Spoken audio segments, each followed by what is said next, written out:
Matches. Matches.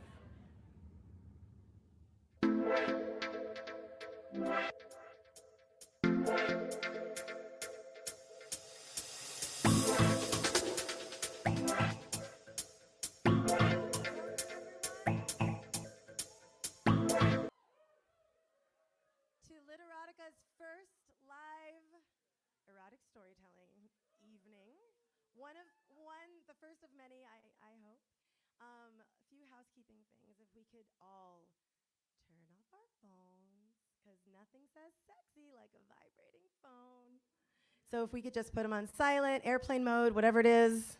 I'm sure if you've seen my work before, or if you haven't, you can imagine. Or if you can't imagine, I will tell you, it's extremely vulnerable. And that's what makes it so delicious. So, yes. This is my church, you guys. This is sacred space. So we've locked the door outside. We've closed the doors to the room so that we can have, intimacy.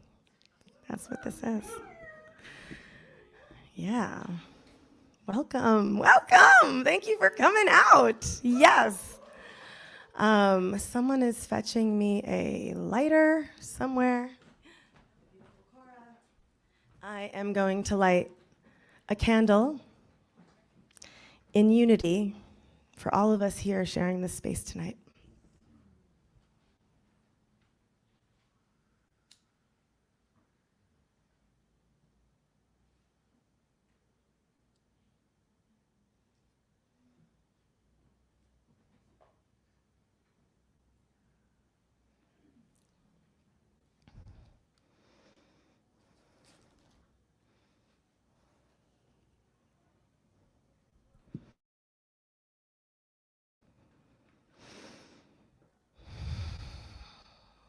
My shoulders, my arms, tightness along my spine, my hips, down into my lower back, my ass, my stomach muscles, my thighs. Oh God, my thighs. Tension in the supermarket, tension in our friendships, our families, our hands, the ones that grip our phones, our minds that grip its content, its constant throttling. I remember when tension was sexual. Do you remember that? Flirting, dating, being playful. I used to get itchy when I needed to have sex. Bitchy remarks to my partner, petty arguments, and my skin would itch until we fucked. Then everything relaxed. But I don't even get itchy anymore. It's all locked away inside of me. How are we? What have we been doing? What haven't we been doing? I remember casual touch. I'm one of those people, love me or hate me, that enjoys touching, hugging my friends, grazing a hand over someone's shoulder, squeezing someone's hand to let them know I'm there. I remember flirting. That delicious sense of play that I used to carry with me everywhere. I flirted with everyone, the supermarket cashier, the UPS guy, my neighbor, the school principal. And I do it. I did at my kid's school. I do it because it's uplifting and joyful and fun, and it's who I am. And then I remember connecting, finding someone who flirts back, someone who ignites me, and I remember longing stares. I remember longing. I remember thinking it was okay to want to touch someone. Thinking it was okay to desire. I remember desire. This isn't just about the impact of quarantining and restrictions and mandates. I didn't do or buy any of it. Yeah, but the part of me that is of this world unconsciously complied. Again, love me or hate me, I enjoyed roaming the empty streets and driving the open highways. I gathered with friends and laughed and even attended large gatherings and parties. I didn't lack for any of it. I felt inspired even by the world slipping away. But what I'm talking about is the collective. Even me, as free as I thought I was, I feel the impact of the collective curled up inside of me.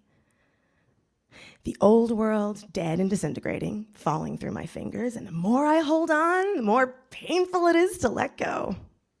So what now? What are we making? What is this new world we're growing? I remember being pregnant with my first child, those first few months. I felt terrible all the time. Where was my glow, my bliss, that natural feeling of being pregnant? I didn't have it. The truth was and is that we are incubating. We're pregnant with our new realities, and it's fucking uncomfortable. And what's coming? This new baby we're all growing is off the charts amazing, bigger, brighter, more expansive and miraculous than anything that has come before. Yes. I'm here tonight to celebrate the tension. It's here, and it's leaving. And I'm in it. And I'm standing in that ocean, waves pulling and pushing me, and I don't know what's next, but I'm here in this body, and I have begun again to unfurl from the ashes, allow my new wings to spread. I am alive to sensation, to the simplest of pleasures, a cup of tea to my lips, soft mud, the brush of my sweater passing over my breasts, the way my smile curls when I think a naughty thought. I can feel your fingers at the small of my back, sliding the tips across slowly. I know the deep clenching between my legs when I hear your voice. I allow my skin to tingle when I feel your eyes rest on me. I am alive to the erotic. Do you remember fantasizing? I just started to allow myself to fantasize sexually again. Mine have morphed. I'm not sure what's happening, really. I used to be able to dig one up real fast and pleasure myself in seconds. Not so much anymore. Now it looks like this. I'm at the acupuncturist. He's leading me through a soothing meditation about the wisdom of the heart. He asks me to breathe as he presses each needle into my skin. His voice is calming, soothing, and as I relax, I imagine him stroking my leg. Catch my breath as his fingers stop for a moment. My body relaxes into a yes. And his fingers brush up my thigh to my hips and graze over my abdomen and down my thighs. Yes, my thighs. And his breath deepens, and while my eyes are closed, I can feel his eyes on me, and my skin warms to his touch. And then I wake up, and he's gone, and I'm crying to Japanese flute music on the table, remembering my ex and his touch and our sex, and no, I don't want him back. But that's how long it's been since I've actually allowed myself to be touched in the ways that are deep and penetrating. These past 2 years have been a long minute. But nothing has been wasted. In fact, I have been reforming, cellularly upgrading, dissolving all the shit I no longer need, dialing directly into the frequencies that I want to engage in. Yes. Tonight, we will share with you our sacred sexual spaces. This is not porn. These are stories that plumb the psyche and the soul, granting ourselves permission to want what we want, how we want it.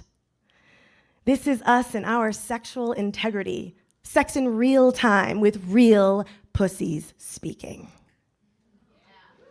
Yes.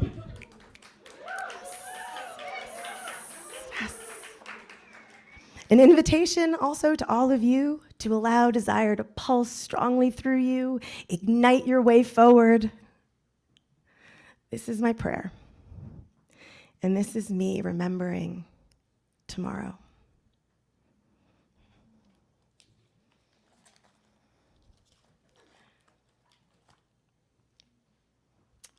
So our first writer, creatrix extraordinaire is Marion. Marion is the paradox embodied. Writing is her mirror and her muse, reflecting her beauty and her bullshit. From a young age, she discovered a secret power. She could escape into the waves of endless orgasms simply through her imagination. Honestly, she'd rather be home right now doing that, but she likes to touch back down to earth sometimes to share her gifts with humans whose imaginations have been stolen. Shortly after emerging back into her pussy, after a decade of self-induced sexual repression, she even lived with nuns at one point. She was invited to write erotica at an event that might have been mine. This piece is what came through, and she calls it the Gospel of Woman.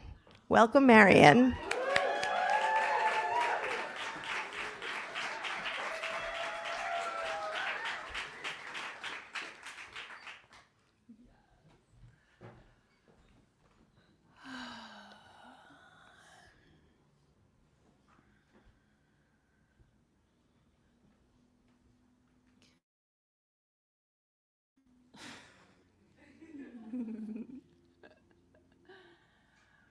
Actually, let me do this here.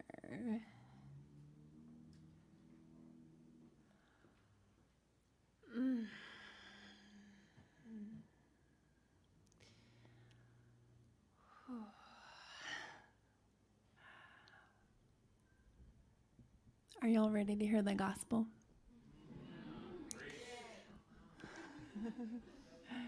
If anyone needs to come, there will be ushers walking around with collection baskets.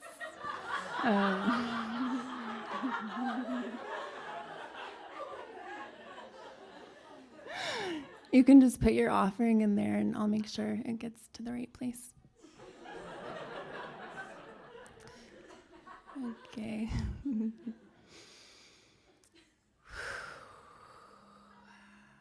You said I can take as much time as I need, right? Okay.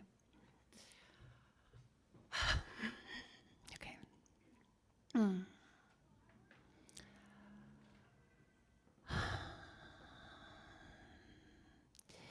This is for those who have eyes to see and ears to hear.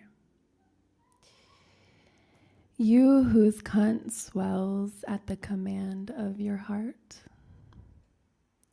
and you whose shaft rises each morning like the sun, erect in devotion to a new day.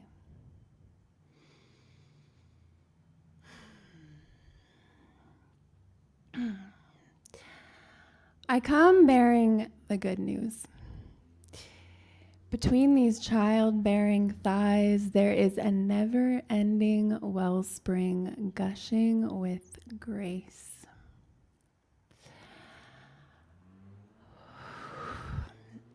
I can baptize you. I can deliver you from sin.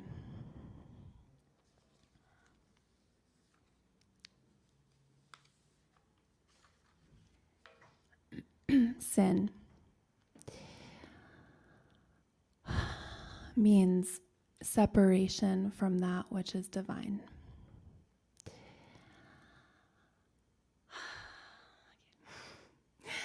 I've heard it said that the kingdom of heaven is at your hand. Oh, hold on. All right. I've heard it said that the kingdom of heaven is at hand. It must be your hand. Because as you wander my wet wilderness with your feasting fingers, my eyes roll back into the unknown. Tempted off the straight and narrow path of my religious doctrine, I get lost in the eternity that is pulsing in your cock. You remind me the infinite doesn't live by the clock. Send me as a missionary to your barren lands. I came here to convert you, not so I can control you, but so that I might become your disciple. Humbled at your feet as I speak in tongues of prayer language up your inner thighs until finally I delight in all of your glory. In deep-throated reverence, I worship your Holy Trinity.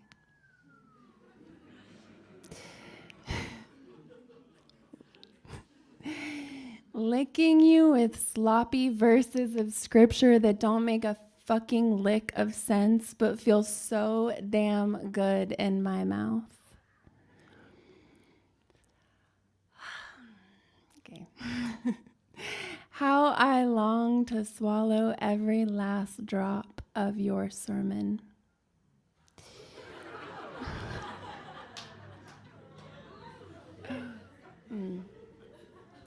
Choking on the word of God as it goes down. The thick white bread of the Lamb.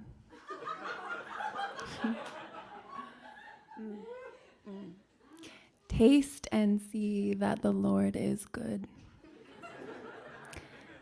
Can I get an amen?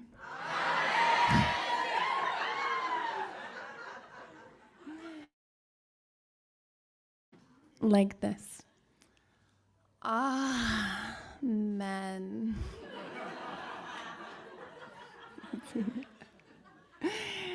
Let us pray.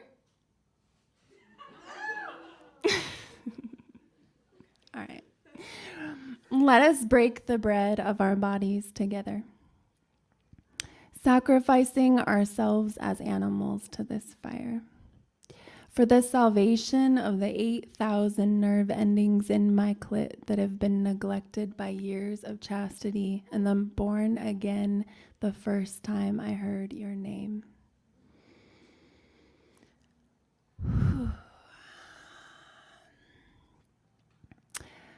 I came to your church today just to sit on the pew that is you, singing you hymns of praise, straddling you between the pillars of these drenched thighs which hold the hospitable doorway to my temple. Welcome to the fold.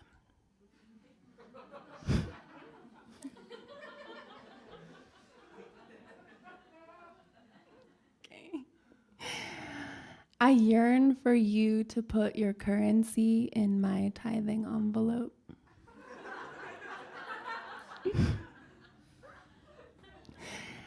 I shall return your tithe 100-fold with my endless folds, squeezing up every last drop of your offering and then slowly dripping our mixed anointing all over your head.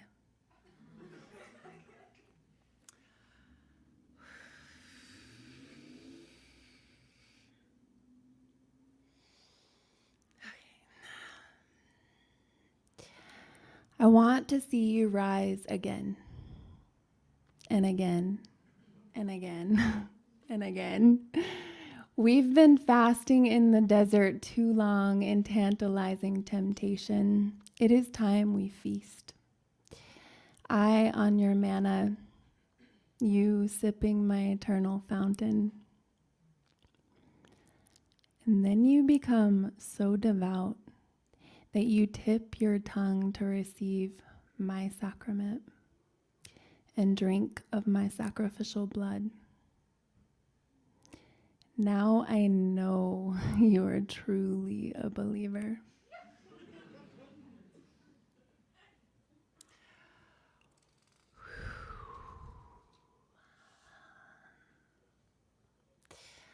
Repentance means to turn away from.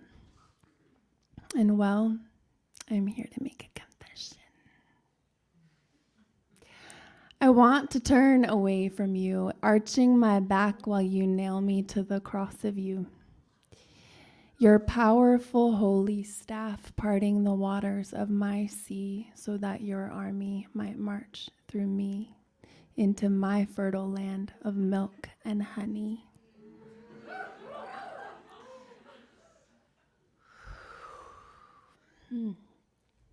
It's in this holy communion we merge ourselves into a miracle of new creation, a sensual salvation, imparting an angel of divination so that the whole world might believe that our divine union could bring all nations into everlasting peace.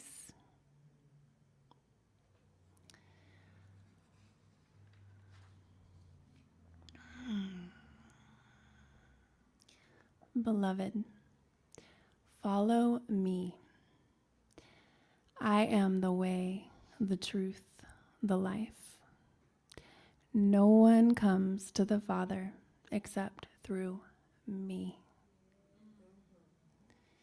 And it is here we are born again, by returning through the same wet, warm, life-giving portal that we came from.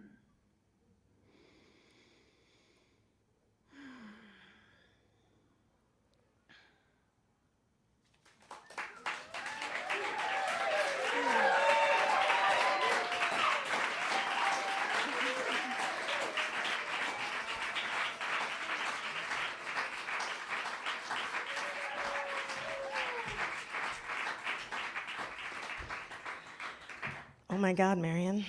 Yes. Yes.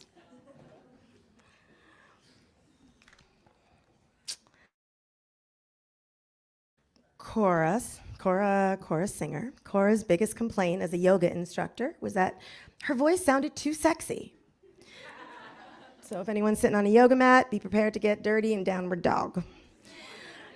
Cora's a triple Aries, and she proudly wears the title of Gold Star Lesbian, party planner of the new earth, and pussy worshiper. When she isn't chasing around her 4-year-old whose favorite word is vagina, you can find her socializing, writing, and trying to avoid carpal tunnel from her favorite form of exercise.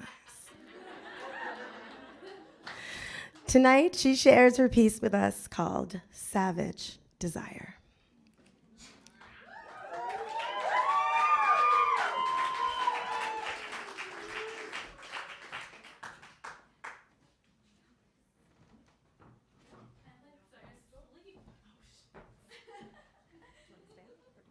No, I'm gonna sit.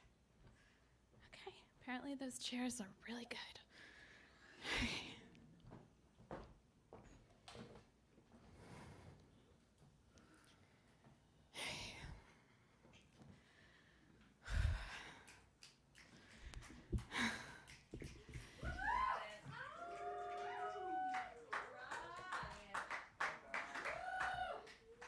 Wasn't expecting my legs to fall asleep before I had to come on this chair. Okay. All right. Yeah. Okay.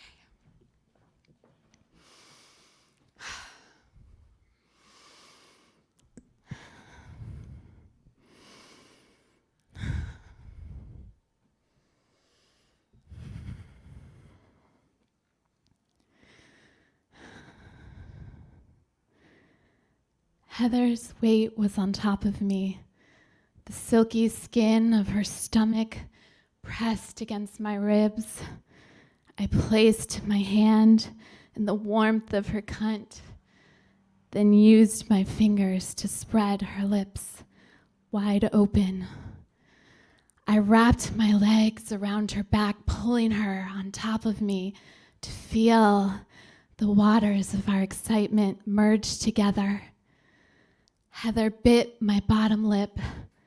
The pain, like delicious venom, reverberated through me.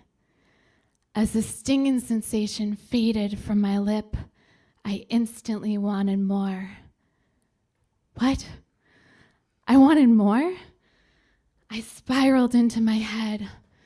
Why did that feel good? Wait, this can't be right. I'm a woman who likes to be bitten? Yes. Yes, I am. I could feel myself stirring, rumbling. I was ready to unearth the deep roots of my desire for the first time. I was suddenly aware of this fire, this longing to be the huntress and the hunted. Bite me harder. The words issued from my lips without thought. The flames of my want lashed out ahead of me. I dug my nails into Heather's back as she bit the delicate skin on the side of my neck. Vibration shot upwards through my spine. A haunting howl emerged from the deepest part of my being. It echoed into the chambers of my pussy, its melody pulling up through my cervix and filling my womb. The howl was that of a trapped wolf, deep inside me, now awakening. Its long, hungry cries trembled through my entire being, the ancient, feral, unspoken language calling me back to myself. I threw Heather onto her back and moved my lips and tongue down the side of her neck, circling her hard nipples and down her hip bones. Her legs fell open. I brought my body in between her legs, kissing her inner thigh. I could feel the pulses of breath through her body. From within me, the wolf in control of her kill. I was taken over by an insatiable, carnivorous desire to taste Heather's cum. And I licked her pussy like my life depended on it, not knowing when my next meal would be.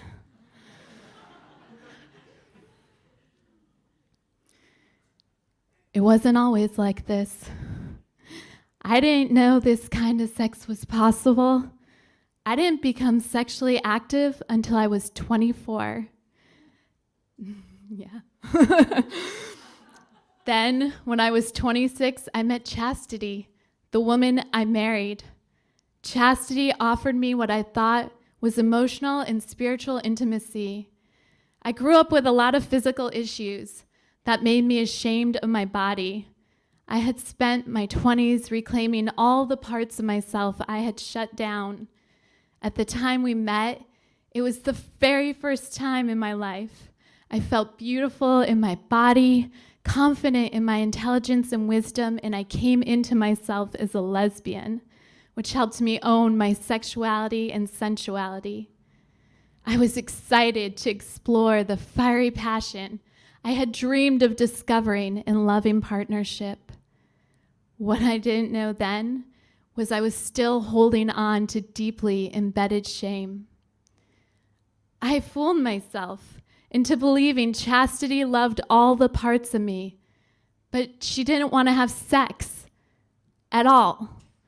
She would say anything to drive the passionate part of herself and me deep underground, buried so far I grew in danger of ever finding it again. I married her because I chose what I had been taught was unconditional love. Chastity had been a yoga teacher for nearly 20 years and indoctrinated in a very strict spiritual path. What does this look like? Well, I would plan romantic evenings and she would tell me, desire is of the ego. Meditate more and all of your desires will fall away. Insane. I would express my yearning to be physically intimate with her, and she would respond, when you orgasm, your energy goes down and out the spine instead of up the spine to God. Give your desires to God. Sex is a sin. Desire is a sin. You need to change. The voices I heard during my childhood from my parents and society began to swell up inside of me. Unacceptable, shameful, disgusting. Hide yourself or you will never be loved.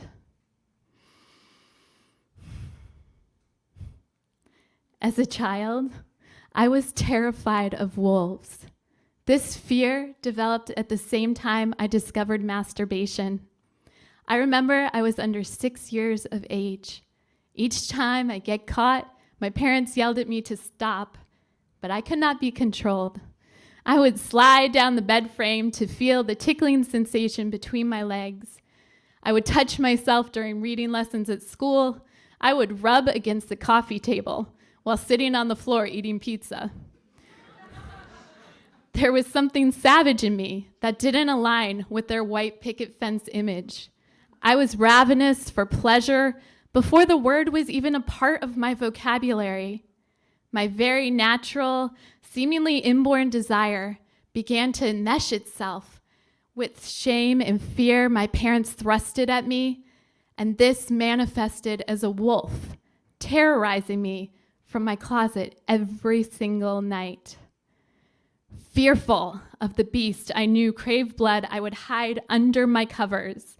I pictured a single wolf with glowing yellow eyes and a predator stance ready to attack its prey, me.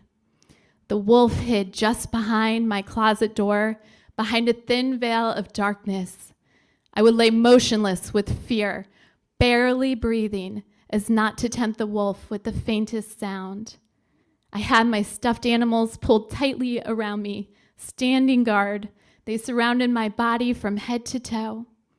I imagined myself in a metal casket, convinced nothing could penetrate its walls. By touching myself altogether, there was no place for passion, creativity, or self-expression in my family line. I feared my inner uncontrollable nature. If I let myself step into the realms of pleasure, I would never come back from it. One day, when I was 15, out my bedroom window that overlooked a horse field in broad daylight was a wolf. I was in awe to be seeing what I had spent half of my life fearing. This wolf looked nothing like what I had imagined as a child. Dark and mysterious and surprisingly beautiful, fierce and powerful, yet tender and vulnerable. In that moment, a sigh of relief came over me. My body felt a lightness and weight as all the fear of a wolf in my closet transmuted. I didn't know at the time, but what I saw in the field was a direct reflection of me. I was not aware the wild, carnal desire inside of me had become trapped. I spent the majority of my life trying to obliterate this part of me, to make it go away. What I had feared night after night were the distressing howls of my own unmet needs. When Heather bit my neck that day, it stirred the untamed spirit of the wolf inside. I was shaken awake to the deep and feral need to be punctured by hungry fangs and drip with blood, to be swallowed whole, no trace left behind. I wanted this passion to devour every part of me, touched, caressed, licked, explored, bitten, lusciously eaten, and released. In the early stages of moving in together, I would approach Chastity and ask why we weren't having sex. She would respond her body was too tired from dealing with the move. After 3 months of excuses, I approached her again. Chastity seemed very resistant and replied, "Fine, we can have sex tomorrow at 2 p.m. I don't want it going for hours. My body can't handle that. Can't walk for days after you give me an orgasm. And I need to shower beforehand." I was annoyed. You don't want me to make you orgasm? I want you so badly, I don't care if you've showered or what time it is. You could walk through the front door and I would take you on the living room floor. Chastity visibly cringed at the thought and walked away saying, "There is nothing romantic about having sex on the floor." Chastity decided our bedroom was the only acceptable room for the meditation altar. Pictures of her guru covered the entire wall facing our bed. It made the energy of our room feel oppressive, his penetrating gaze screaming, "Sex is of the ego." That day, at 2 p.m., Chastity was rigid in her body. She put her tongue in my ear and breathed heavily. I couldn't get turned on. I knew she was performing. The only thing I felt in those moments were the sinking of my stomach, knowing there was nothing authentic in the way Chastity made love to me. I choked back tears as she kissed my cheek. Chastity told me to scoot to the edge of the bed with my legs dangling over. She put a pillow on the floor and got on her knees to lick my pussy. Could have been hot, but it wasn't.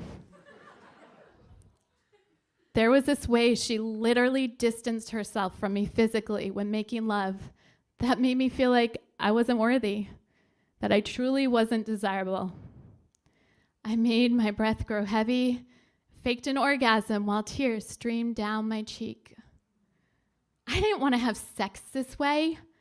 I didn't want to be with someone who put on a show just to be with me. I wanted to be adored and desired. I wanted to be devoured by the woman who said she loved me. I was 28 when I put on I'll convinced I had the willpower to deny the hungry stirring of passion for the rest of my life. I made a choice between emotional, spiritual connection over physical intimacy, over my own sexual desire. Every day of my marriage, I prayed to God to take away my desire. I would walk around our house chanting mantras to fill the empty hole of sexual pleasure inside me with the love of God. God was the only acceptable lover in our house. My wife and I went on a religious pilgrimage to India for our honeymoon. Because nothing says romance like going to a third world country where your nostrils are constantly being violated by the smell of pollution and shit. We had been to several holy places, and we were on our way to the airport when our bus broke down just outside of Puri. It happened to be a few feet away from what appeared to be a randomly placed temple. I stood with my back to the bus in the temple, overlooking an open field. One of the ladies, this witty 60-year-old South African, came over, giggling like a schoolgirl.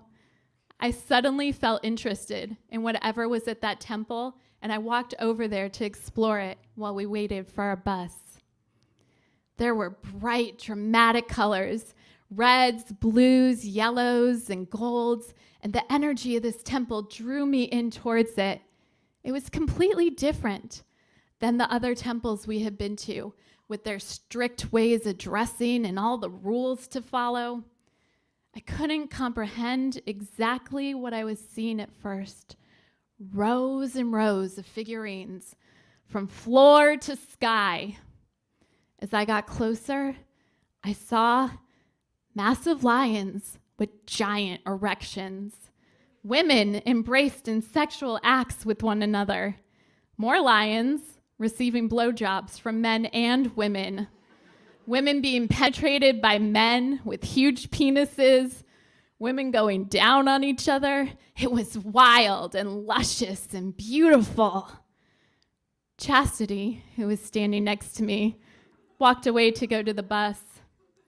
Some of the group members just laughed, but I was captivated by the magnitude of blatant and intentional celebration of passion displayed in front of me.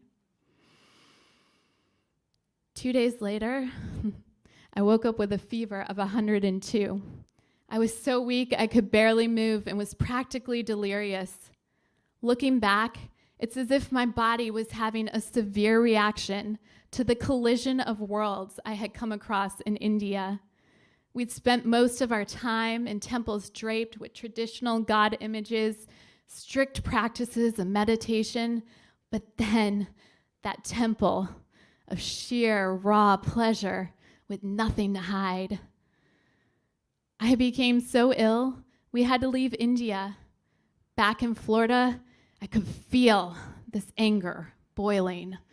For years before, there had been a subtle volcanic resentment building inside of me every time Chastity would deny my sexual needs. But now, the intensity of explosion was taking me over. I was fucking pissed. I was pissed at God. Why couldn't you heal me, God, on your holy grounds? Where the fuck were your miracles? I was having a serious spiritual crisis. I realized that part of the illness I was experiencing was trapped rage that had nowhere to go. Chastity was also pissed at me. How could I be questioning her God, her path, one of the connections that brought us together in the first place? Something in me dramatically shifted. I was becoming the authority of my own inner divine. But that didn't align with the path Chastity had promised the rest of her life to. And her reaction of judgment was what I knew of her God.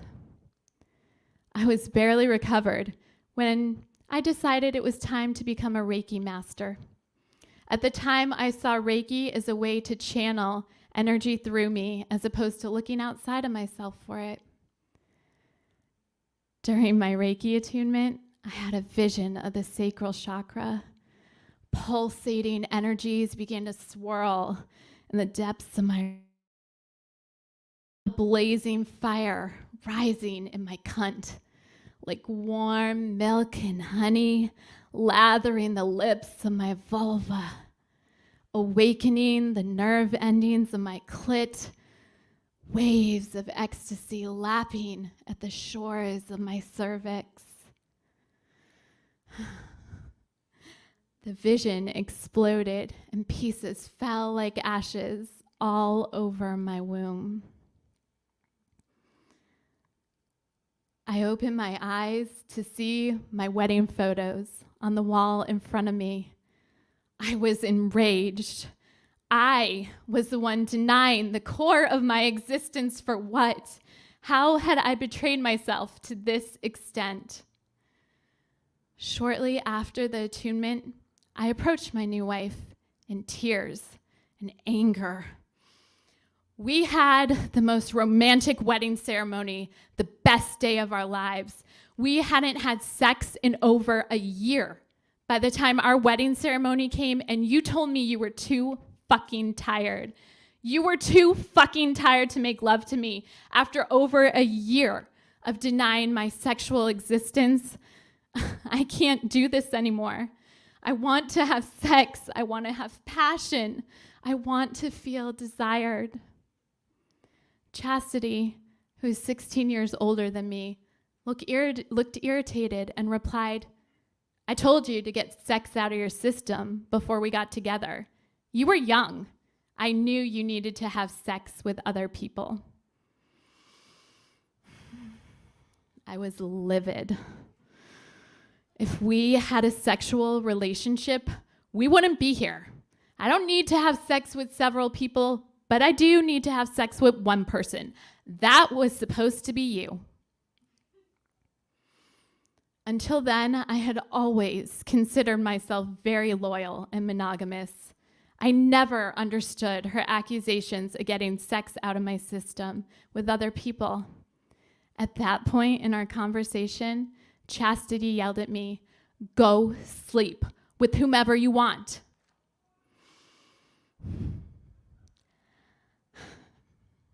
I felt like I had been punched in the stomach.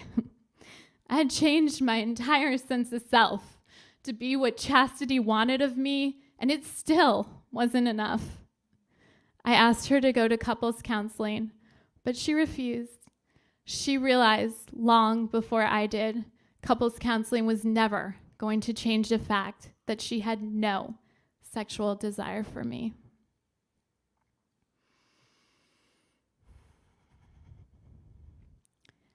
I had met Heather, the one who bit my neck, a few months earlier in a yoga class I was teaching. I was attracted to her immediately. There was this invitation when she looked at me, something mischievous in her deep blue eyes. She always made whomever was in the room laugh and reflected back to me a sense of humor I had shut down in myself. She was in her mid-50s, and she had just legally married the woman she had been with for over 15 years. One day, Heather and I went out to lunch by ourselves.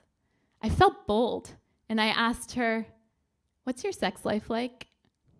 She said, "Non-existent and has been for years." I could sense from the way Heather looked at me, she was suppressing her own desires. I pressed on, "But you seem like someone who would really enjoy and even crave sexual intimacy, don't you?" She'd never been asked that question before and looked at me in a quizzical way.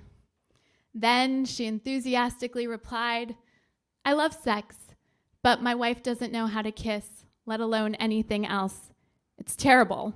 She offered me stability, and that's what I needed." Exasperated, I said, "But why would you choose that?" In that moment, I truly didn't see the connection.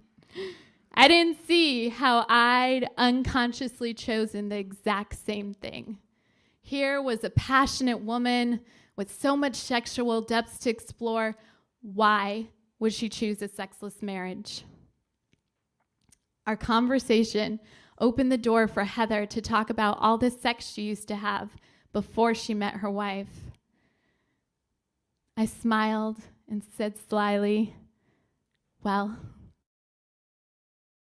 amazing sex together." After that, we began to see each other every day. I went from dressing in loose-fitting organic clothes to tight sheer mesh leggings, cute skirts, crop tops, and makeup. Chastity knew what was happening, but didn't say anything. Early on in my relationship with Chastity, she used to ask me, "Why would you wear sexy underwear? It's uncomfortable." Heather loved seeing me in sexy clothes, and whatever was waiting for her underneath, I felt as if I was seeing myself for the first time as a sexual being. Every time I saw Heather, I would imagine all the ways I would consume her every inch, from lips to lips. One day, I was teaching Heather a private yoga lesson. I was massaging her arms as she lay in Shavasana, and she pulled me on top of her and began kissing me. A tingling sensation of our magnetism filled my every cell. Heather stood up and casually declared, "Well, that happened." There was no stopping us. Heather invited me over one evening when her wife was out of town. It felt naughty and exhilarating to have uninterrupted time to bear ourselves fully, to experience the sexuality woven in the strands of our DNA. Heather's legs rested over my shoulders. My red hair covered her cunt like a cloak.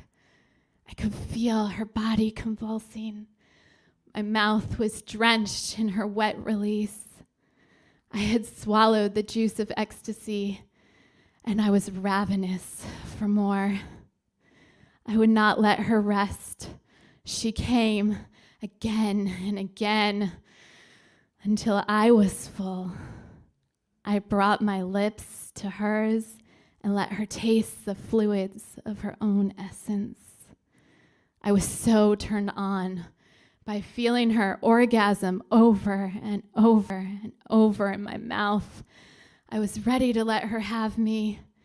I whispered in her ear, "Make me come." With that offering, Heather didn't hesitate. She kissed me and then tossed me onto my back. I felt the strength of her legs on top of my thighs. I spread my legs as wide as they could go. I had never been willing to open like that for anyone. I looked up into Heather's blue eyes that suddenly appeared black.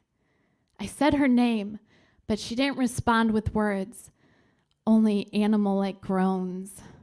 I understood then that she was waking up too, emerging from a locked-away place, mirroring for me what it looks like to keep the wolf behind the bars of shame and fear.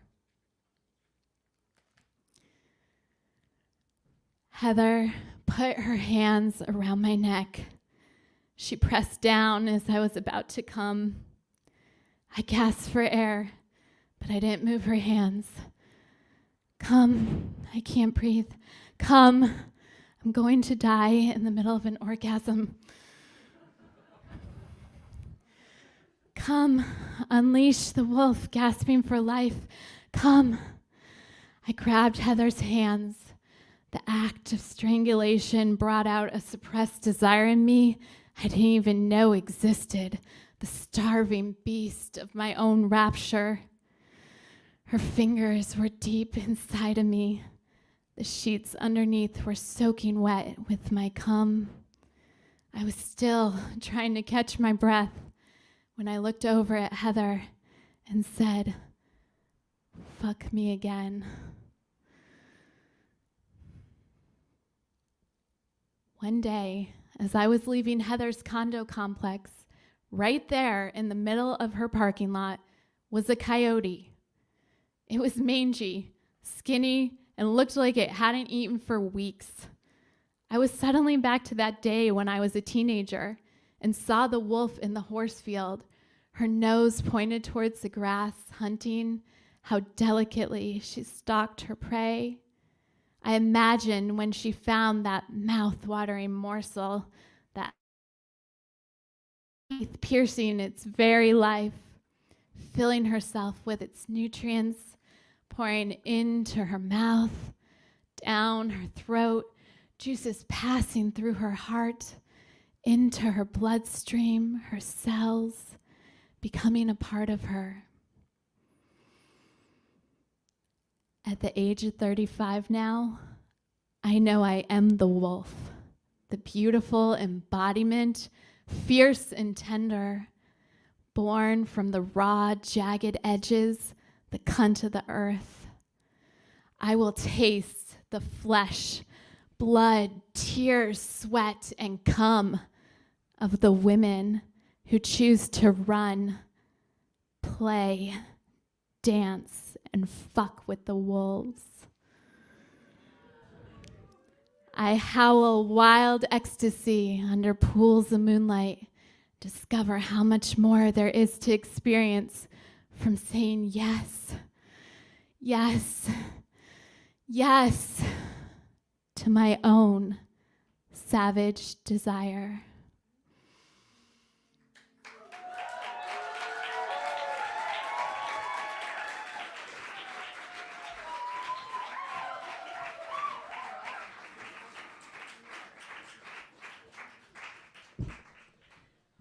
Thank you, Cora. We are going to have a 10-minute intermission. The bar will be reopened. Get yourself some pussy cookies if you haven't had any. And we'll come back in about 10 minutes. Yeah, we'll see you then.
Hello, hello, beautiful people. We are starting again. Come to the pussy. Why not, right? Do you see this sign? I mean, glowing, glowing. Oh my, and under the pussy palace. I think I'm gonna have to go out there and woman handle everybody in the door. Hold on.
I need this up here though. Can you Okay. just like hold it?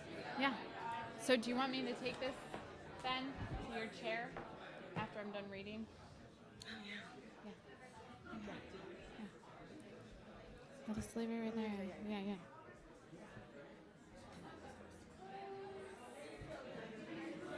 Close the door. Okay.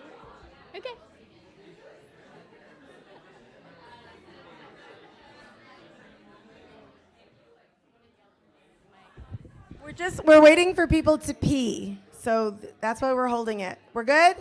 One more? One more pee pee? Two more pee. Two more people peeing.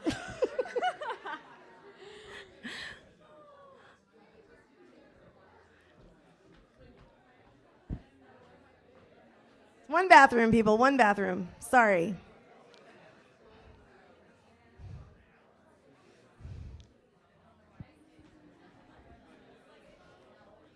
Am I going to be able to see my piece? This is like dark as fuck. I hope so. With my glasses on, I can.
Okay.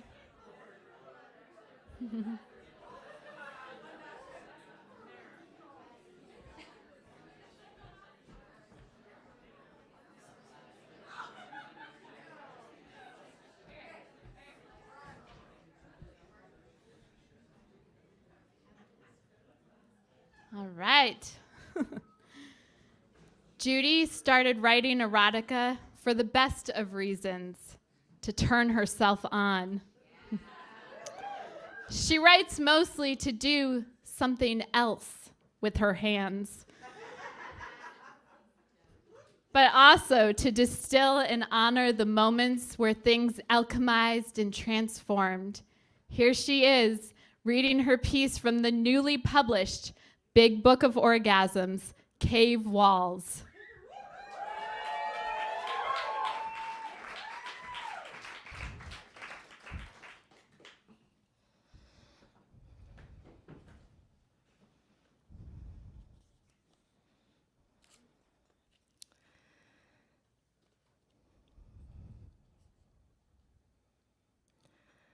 You arrived in my bedroom seconds before my baby pushed himself out of me. The child loosed himself from a place inside me, a chamber I housed but had never been. Suddenly, I didn't know where I was. In the red water of the birth tub, somewhere between here and an invisible planet only I could see. Its energy held me in a tractor beam. And when I was able to let go, back into this world, I looked up, and there you were, eyes wide and luminescent, receiving me, a slippery baby in my arms, still attached to his cord, embedded to the placenta, his planet still inside me. A few days before the birth, I'd ask you to lay hands on me, to soothe my skin, stretched and bulking. You had rubbed my back with oil when I was so full of life that it hurt. My skin was about to burst. When you helped me out of the birth tub that night, you laid me wobbly on the bed and wiped blood from the floor, the insides of my thighs. You massaged my abdomen, firming my womb back to size, a little bigger than my fist. You're my best friend. And now we find ourselves 2 years later in another place I've never been. Before we sealed the plans to have sex, you told me you were still grieving your marriage to your wife, and to be clear, this is just sex. We brokered this agreement just a few days ago, negotiated it like a deal, scribbling the contract over texts. You needed to discuss boundaries, hard and soft lines, consent and safe sex, things I never uttered or identified before a sexual relationship even begins. I felt my age, a teenager's age older than you, and my insecurity said, do you really need all these rules to feel safe? Aren't we friends? Don't we trust one another? But I didn't say anything, because I wanted you so much, I would do anything to have you. Language is foreplay, you texted. Where do you like to be touched? Everywhere, I replied. As if I'd never been asked before. Then you said the thing that would dictate our intimacy, our sex. I will decide whether or not you get to touch my pussy. You spoke to me as a top, the position of dominance. I went lightheaded, spinning inside, shortness of breath. Vertigo pulled my loins like tiny weights inside my pussy, drawing me to the ground. I will not be making love to you, you wrote. I will be fucking you. Will you do as I say when I ask you to? I held my breath as I typed, yeah. Resistance leak out of me. My compliance caused something ancient and unnameable to get on its knees. May I bite you? We're making out on your couch just 48 hours after we brokered our deal. Your hot neck at my breath, please. I say with a slight squeak, arms and legs and a tangle of hair and hips. Your bites send me to a cave dwelling where I claw the walls. Unhinged fire licks at my heels, and when you say, do you want to go to my bed? You have rescued me. You undress yourself and then me with no apology, and I want us to behold one another in our skin, but there isn't time. We are being dragged. You push me down hard on the bed. You're on top of me, grinding into my thigh. I find my hips bucking, reaching for you. My thirsty desire to heed your command is the only thing keeping me from begging you to enter me. Finally, you say, may I put a finger inside you? I swallow hard before responding, please. Yes, please. You instruct me. My clit twitches to obey. Yes, please. Say my name, you whisper firmly.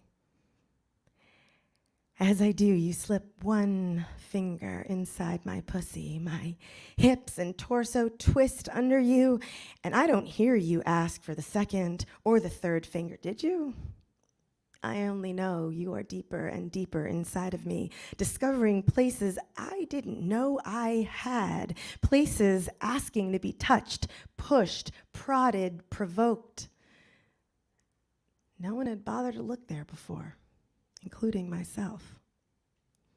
I slip into another state of consciousness, forgetting everything that came before. A few days before, I had woken from sleep with words swirling in a chant. You were born, you are unborn.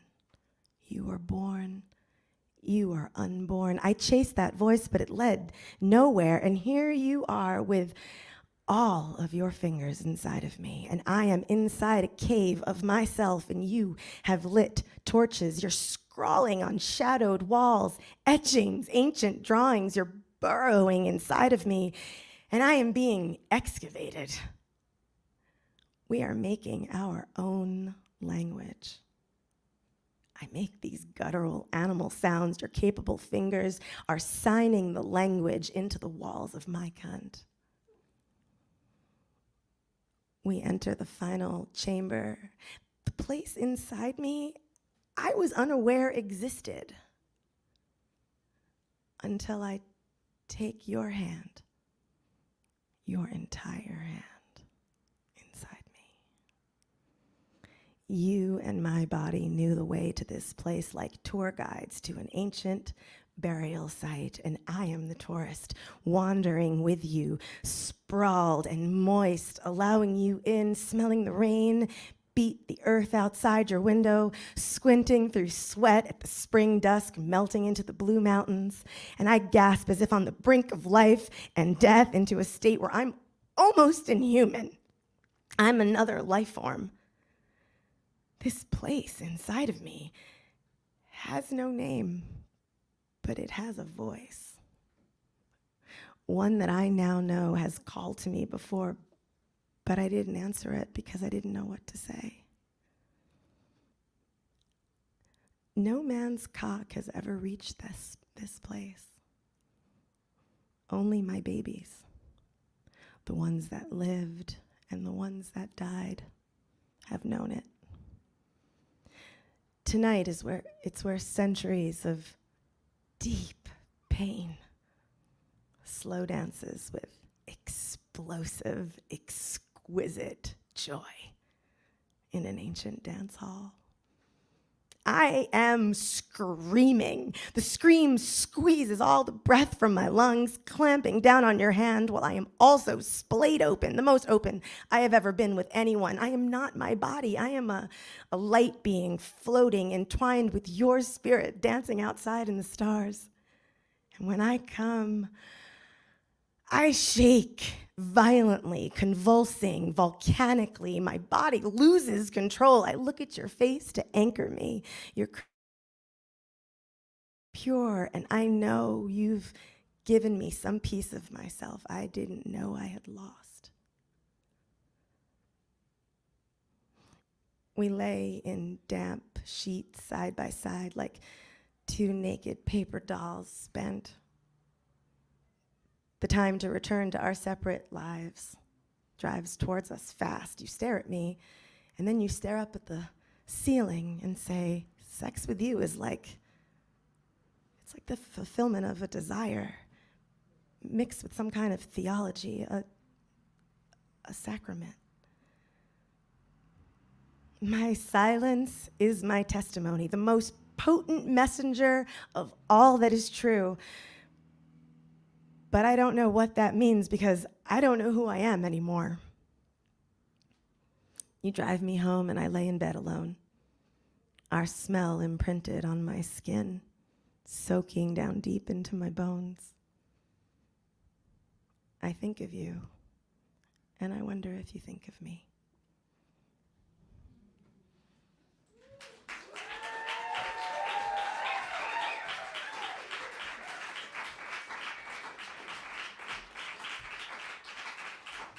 Thank you.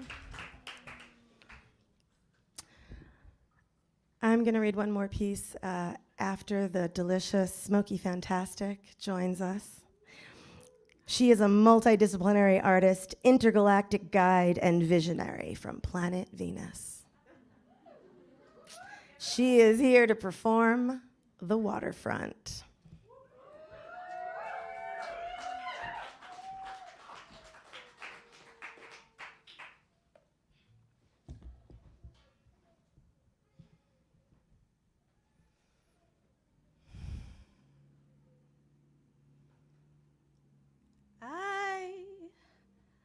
Cover the waterfront.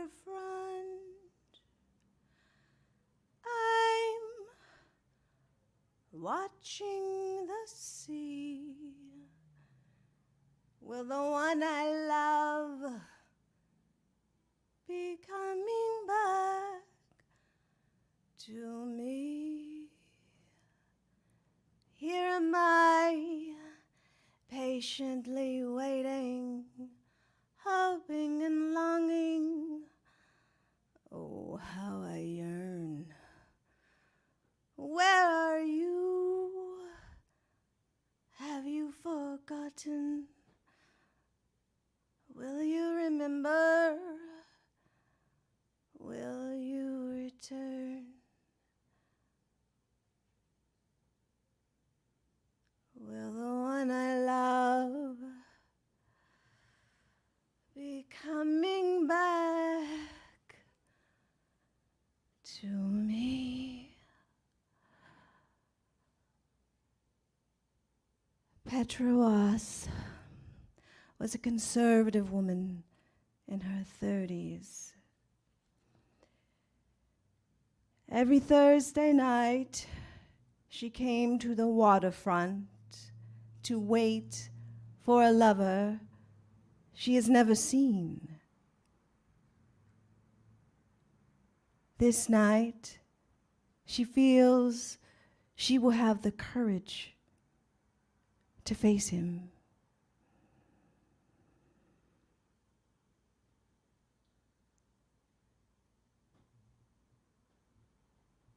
She begins to watch the water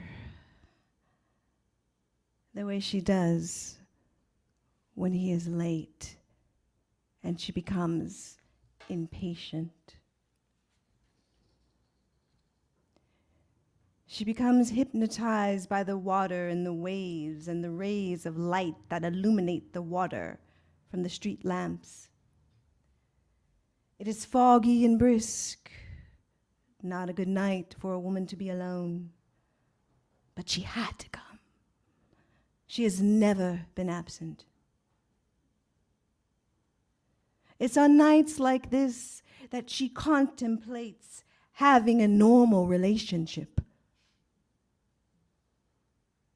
And then suddenly, she feels his fingers on her waist. He snuggles against her neck. He takes a deep inhale of her rose.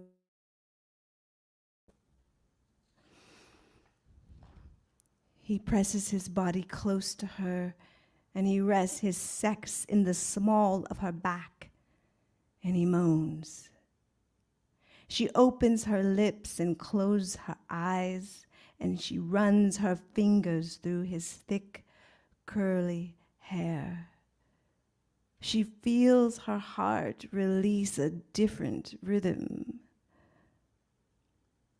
He slides his hand up to her breasts, slowly caressing her, pulling her to him.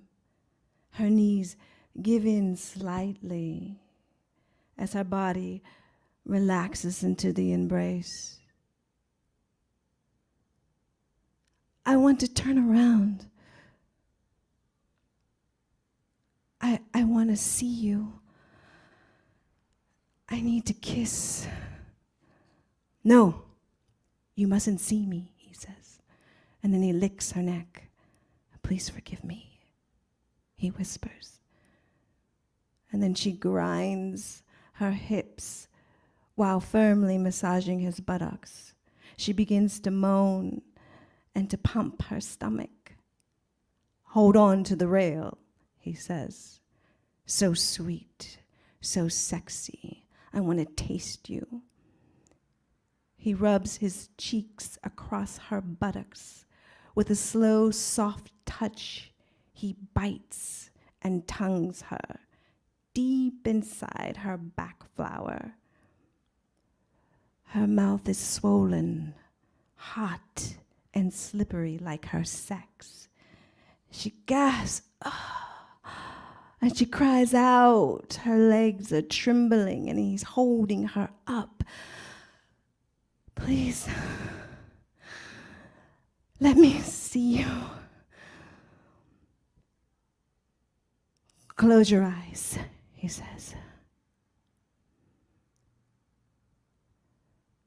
She closes her eyes, and his cock is pulsing inside of her. She opens her eyes. He says, no, close your eyes. She says, I have to turn around. She slowly turns around.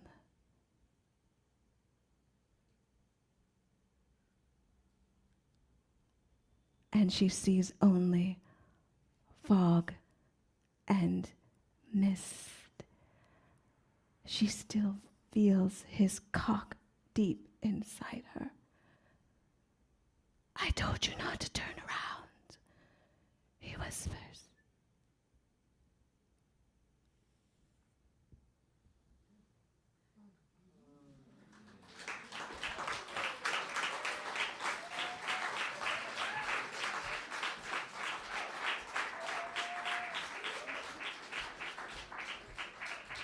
Thank you, SmokiFantastic. Thank you.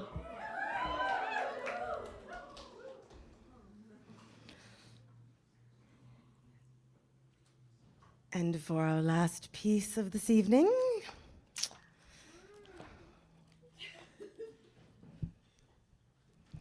I take you on a journey. You ready? 1. It's in 5 pieces. It's not the title. 1. In 2001, right after 9/11, I traveled to the Osho ashram in Pune, India. I was 31 and ready for an adventure. I had never heard of this ashram before, nor did I know it was known as the sex ashram. I only knew that I had met these musicians at a party, and after a night of discussing literature and spirituality, they said, you should come to our next gig. And I said, I'm there, where is it? And against all logic, for the first time in my life, I went to India because it just felt right. 9/11 had left its mark on me. It said, live life as if you were not afraid. A new model for me at the time. I'd also been without sex or a partner for over a year for the first time in my life. I needed to do something else with all of my energy, so I figured I will go to India and I will learn idea. But the real reason was truly unknown to me. I was following my heart, a dream, some sense that I needed to jump off a cliff after a life of measured choices. The vibe at the ashram was not sexual at all. It was more like a Buddha bubble, a slow Zen-like rhythm, and an almost viscous quality of peace, as if everyone was moving through water. There was this quiet sensuality to everything, the Japanese gardens, the water lilies floating in the natural swimming pool, the flowing maroon robes we all wore, leaving me to wonder what was underneath. No, I'm here to learn to meditate. But after 2 weeks on the ashram trying to learn, I had surmised I was somehow broken. My mind flipped and flopped, trying to sit still. What was I doing here? Perhaps this had all been a mistake. Then, late one afternoon, as the sun dipped below the palm trees, I tried a new kind of meditation designed for the busy Western mind. It sounded insulting, but I knew that was me, and I was desperate. So under the giant Buddha tent, a room full of people gathered. This tribal drum began to beat, accompanied by this tiny ding, ding, ding, ding, high-pitched bell that sounded like the highest note on a xylophone. Everyone around me began to slowly shake in their maroon meditation robes, from their legs upward like shivering trees. With my legs apart, fixed to the floor, I shook my body for an hour. I returned the next day. I repeated the same. Day 3, nothing is happening. I shake, and I'm just getting really tired, and I'm about to give up entirely when this strange sensation materializes somewhere between my coccyx and my pubic bone. It's like this unscratchable itch, like a tiny worm wriggling, caught in my viscera. As I continue shaking, the worm morphs into a strong, squirming force that causes my hips to move in circles. My legs buckled as I struggled to remain standing, and the sensation grew more powerful, commanding me to move as it moved through me. I churned my hips and I shook, and I'm looking around, and no one else in the room is moving this way. But I couldn't be stopped. My eyes forced themselves closed as if someone was shutting them, and behind them, this light appeared. It was soft but focused, soothing but energizing, and my legs suddenly stopped bucking, and they were firmly rooted to the floor as if someone glued them there.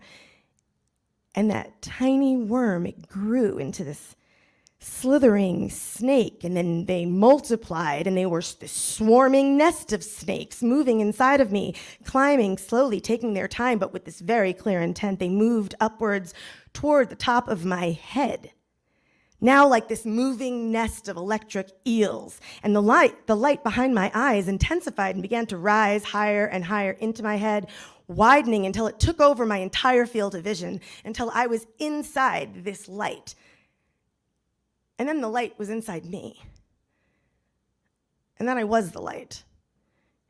And now I'm sweating and panting, and I'm driven by some force to swing my hips in these winding circles, and my entire body was coming like some orgasmic electrocution. I did not know what a Kundalini awakening was, but I did know I was not the same after that. I wanted that again and again, but it did not return. 2. On this very same ashram, I met a man who soon became my husband. He was wonderful. I loved him. Our sex was good, great even sometimes, but there was no light to be found. We lived in Amsterdam with our 2 small children, and as lovely as it all seemed, 7 years in, I found myself in the middle of a marriage that was ending. We tried many things to save it, as we all do.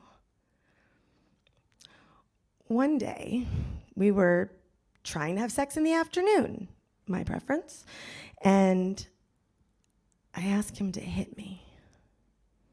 What? He pulled back and sat upright. His face became long and still, brows furrowed. Hit you? He didn't ask why or inquire where the request came from, and part of me was glad because I didn't have to explain, and I because I didn't know. I laughed a little and acted playful as to not be as embarrassed as I felt I was. Just try it, like a light slap. No, I will not do that, he's vehement, cutting the air with his stiff fingers. Why not? I say, smiling like it's a joke, like I've asked him to tickle me. Because I love you and I don't want to hurt you. He has tears in his eyes. He sniffles. I feel as if I've harmed him.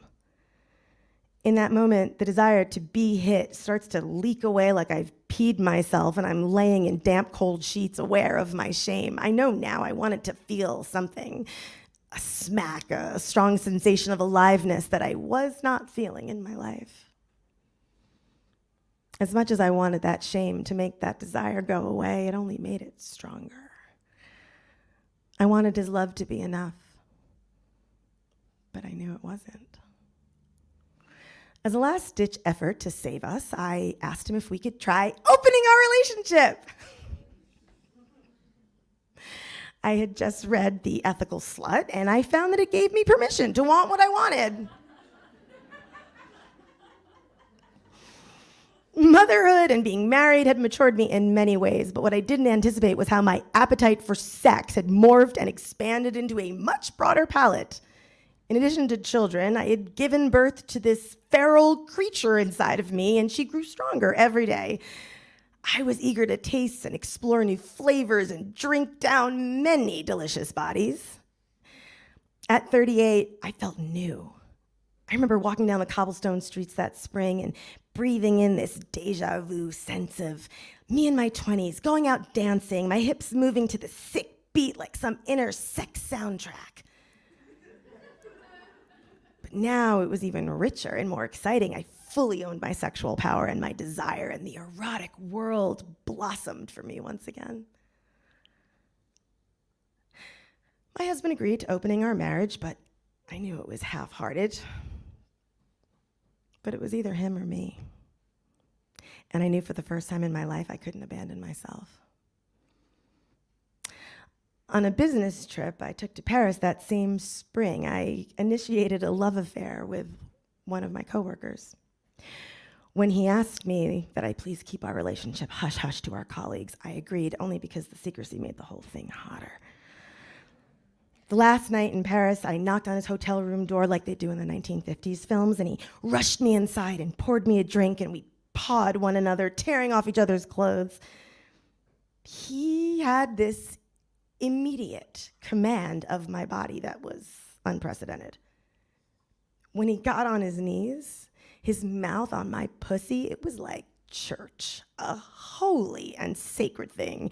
And I came so fast, unable to hold back. So by the time his cock entered me, I had already come once, and I ached for him to fill me. He quickly reached for a condom, and by the time he entered me fully, me and my orgasm were unstoppable.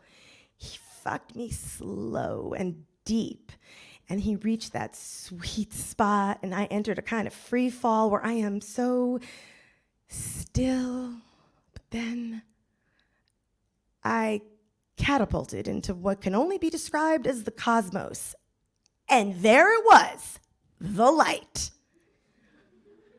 He filled me, the light filled me, and then it filled the room, right here in the middle of a budget hotel on the outskirts of Paris with someone I barely know. Then my body lifted. My body lifted above the bed. And then there was me on the bed, and I'm looking down at this other me. And then the me rising to the ceiling of the hotel room looks down on myself, my eyes staring wide out in bliss, my body splayed in complete abandon. And it's then I start shrieking. Little screams like, ah! Not in fear, in pure ecstasy, exalted, unbidden screams that I would only translate as, look at what me and my orgasm can do! Wow, we are divine. We're superhuman. Somehow I crossed into an entirely new dimension. It woke something up in me, this hunger for sex I had never given myself permission to own. It was also directly not explain. Something I can only describe as interdimensional. Something fucking fantastic. I was able to reach other realms of consciousness through sex, and it wasn't happening with my husband.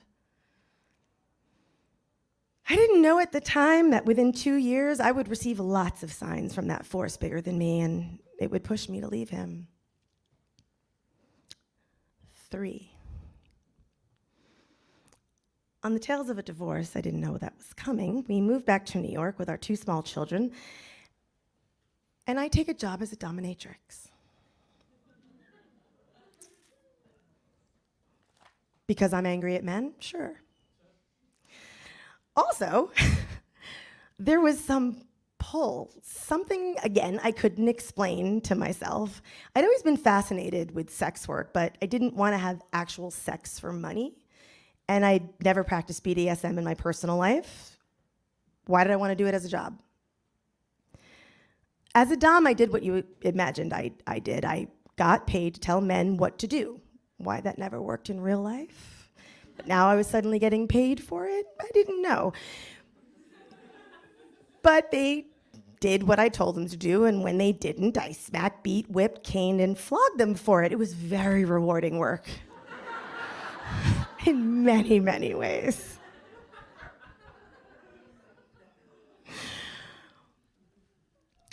So one day, a few months into the job, my boss pulls me aside, and she says, she was from Long Island, I have a very special request. A VIP client who wants a switch, a sub. Do you think you're ready for that? I just have a feeling you can handle it. The weird part was that I knew she was right.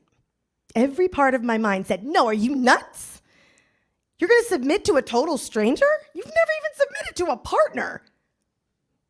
But my heart and my pussy said exactly, that's why you need to do this.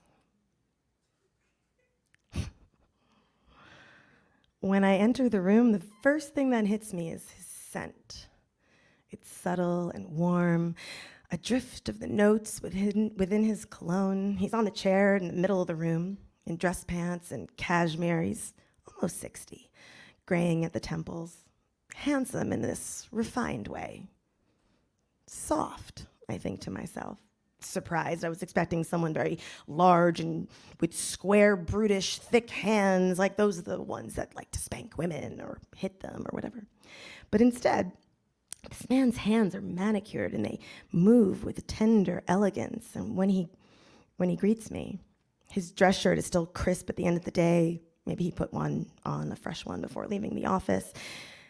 But in contrast, his eyes are wild, pensive but penetrating. He introduces himself and then just gets right down to business. What I'd like for you to do is lay across my lap like this. He motions across the width of his lap with his hands. I felt embarrassed even just thinking about being in such a vulnerable position, and my cheeks ran hot with embarrassment. How was I gonna get through this? And then he said, I'd like to spank you. That's all. It'll go on for a while. I paid for an hour, correct? I nod, somehow unable to speak. However, I will stop whenever you say the word. Agreed? Yeah. Yes, I say, trying to sound confident. Good, he says, and smiles in a way that eases some of my fear. If I may make a request? Okay, I manage to utter, but is any of this truly a request? What I ask is that while I will honor your need to stop, try your best to endure it. Endure it? Fear clutched at my throat. He could see it on my face. Don't worry. I think you might be quite surprised at the results. I highly doubted that. And I felt completely crazy. But I needed to try, even though my body leaned slightly towards the door, waiting for some survival instinct to kick in to rescue my body and bring it back to safety. I had never been spanked before. aside from the few times my mom hit me as a kid, I highly doubted I was going to suddenly find that I liked it now. Part of me knew that this was not for me, but the other part of me was doing the math. I'm being paid. What's an hour out of my lifetime? I could stop at any time. I told myself I could stop at any time, and I'm here for a reason, right? Deep breath. I was as ready as I was going to be. The first few hits were so mild, I thought maybe he was joking, embarrassing me further, thinking that maybe he was going easy on me. The next few smacks were more firm, but if this was spanking, I was a pro. No problem. I smiled to myself, the blood pooling into my cheeks as I hung over the man's lap, thinking back to just a few minutes ago when I was worried about all of this. I'm always tougher than I think I am, and this is just a job. I'm just doing a job, after all. These thoughts kept me distracted for what seemed like a long time. At some point, I realized I don't know how much time has passed. Time is not something I'm even aware of. There's this rhythm that's happening. Slow heartbeat rhythm of his hand applying smacks to my ass. Smack, smack, smack. Now it's become a kind of tunnel, this vibrating tunnel in which I am suspended, and the vibration becomes something like a massage of my behind, but it's different. I am not sure I'm conscious. Yes, I am. I'm here staring at this man's leather shoes, this man I don't know who's spanking me, but these are words, they're thoughts, and I am not in the words or the thoughts. I am in this feeling of this rhythm, smack, smack harder now, like a dance, like a music of sensation. It's like he's no longer there.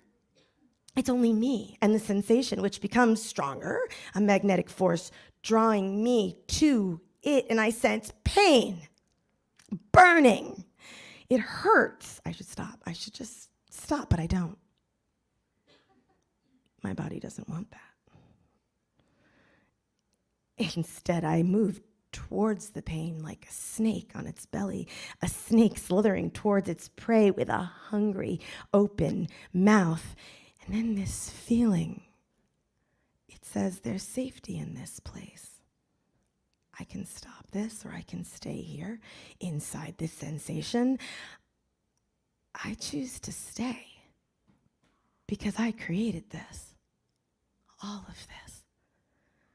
I breathe in his cologne, the briny leather scent of his shoes. I squint to see the scuffed linoleum floor, and I'm brought back for a moment, then smack, smack, the rhythm returns, and I swing out again into this dance of me in this vibrating tunnel, and I sink deeper in, submerged now to a level where I become something else. I'm aware suddenly of the inside of my thighs. They're alive.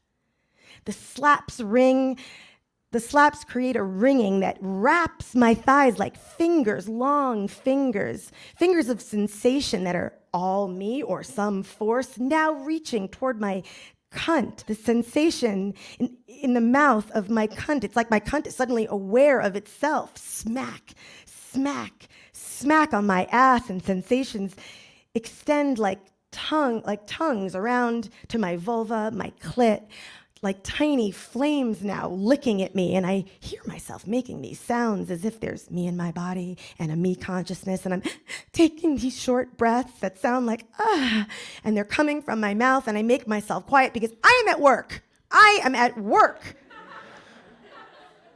But the force and the rhythm of the smack returns, and now I'm gripping this man's leg, and my entire body's on red alert, seething, pulsing. I should just stop.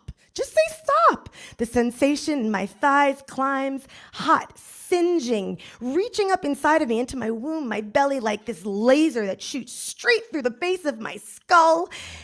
I grind my teeth, and the muscles of my pussy contract, and they tighten, and I can feel the warm, wet walls touch themselves, pulse, and start to melt. I'm hot. And I'm sweating, and I'm wrapped inside the flames of what's become this earth-shaking, full-body orgasm. Yeah. And there in the throes of it all, At the top of my head, it feels as if it cracks open and there's the light. Like a funnel, a gentle tornado drawing me upwards. 4.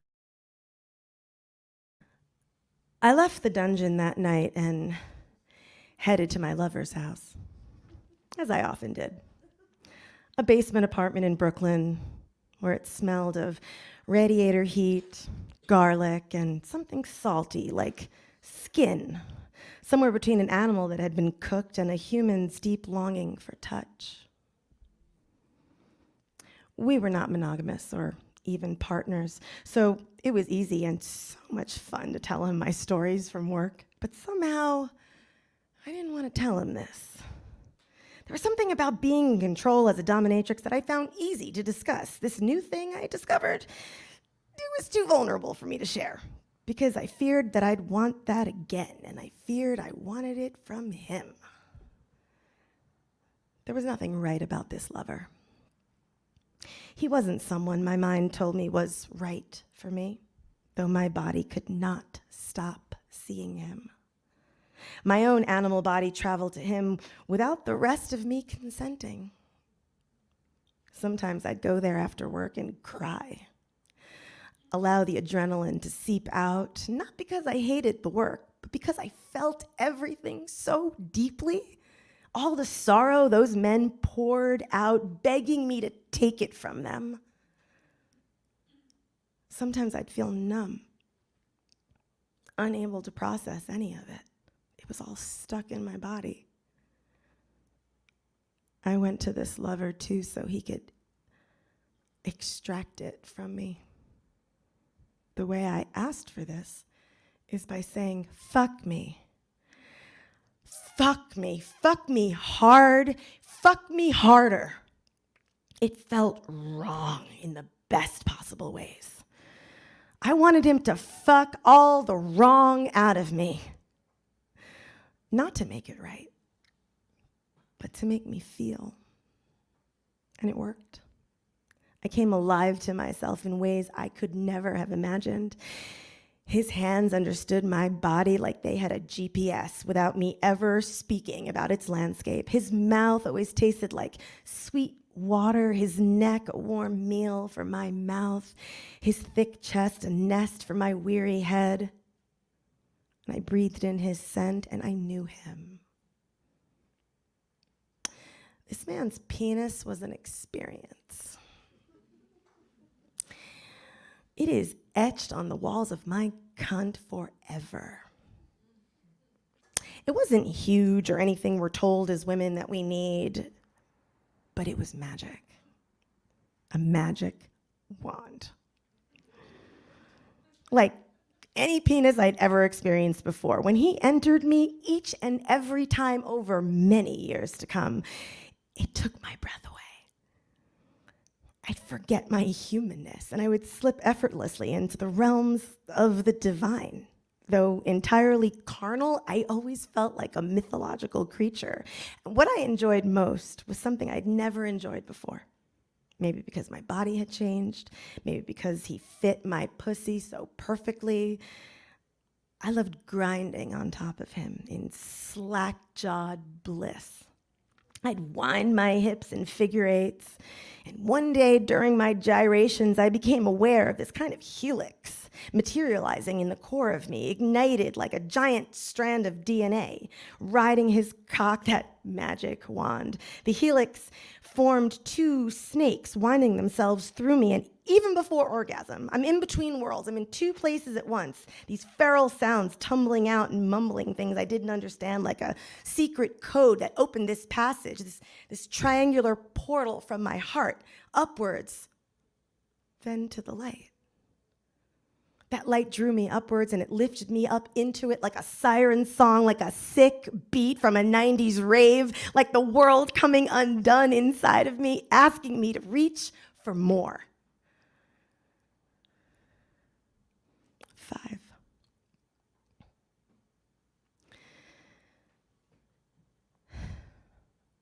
Many incarnations of lovers showed me the light. And they all faded. Even the one with the magic wand. Maybe because it wasn't about them. And I convinced myself it was. And now you. All it takes is getting on the phone with you, or not. Just tapping into you, your energy in pure form moves through me. And now I'm in the shower, soaping my body, about to rinse when I'm gripped, I'm seized by something. The sunlight pouring through the window, lighting up the shower curtain like a cloud. No, that's not the same light. That's just me imagining the light, right? But I'm still, and I'm in this state of ecstasy, just like that. We've gone quantum. You are here, but you're not here. But you're here, and you say to me, you are the light. And I know now that is true.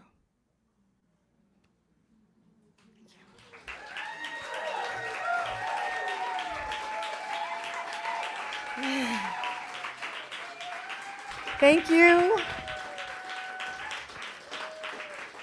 Thank you for coming tonight. I want to invite Cora and Marion and Bobby, SmokiFantastic up here to just take a bow. Thank you so much for being here.